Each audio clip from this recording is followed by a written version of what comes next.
Welcome back to another edition of the Picture Book Post. I'm Dr. Aaron Shaw. Today we're going to be talking about Mama Built a Little Nest, written by Jennifer Ward and illustrated by Steve Jenkins. Right off the bat, I like the white space on the cover. It looks like it's going to be a simple book that could be a lot of fun. It's a very interesting book.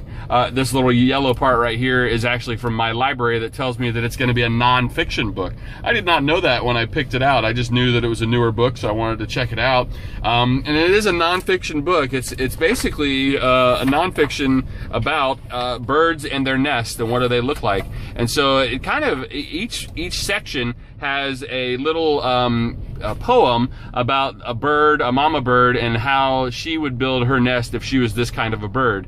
And so each picture is a new kind of bird with a new kind of nest in the poem form. And then over to the right-hand side, they have a little paragraph that is an actual kind of nonfiction book entry that says, here's really what hummingbirds do when they build their nest.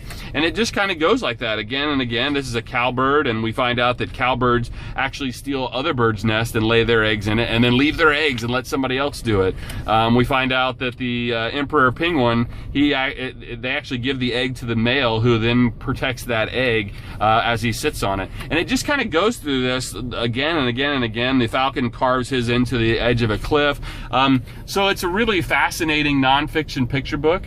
I would put it up there with one of the best in terms of it's an interesting way to get kids to learn about something in our world. I read this with 3 of my kids, my 6-year-old, my 8-year-old, and my 11-year-old, and they all really liked it. They all had a really good time. Every time I would stop reading and just admire the pictures or something like that, they would say, "Dad, go on, go on." And they'd get mad at me that I wasn't completing the story. So when I'm reading something that's nonfiction and it's learning and they want me to go more and do more and do more, that's a really good sign.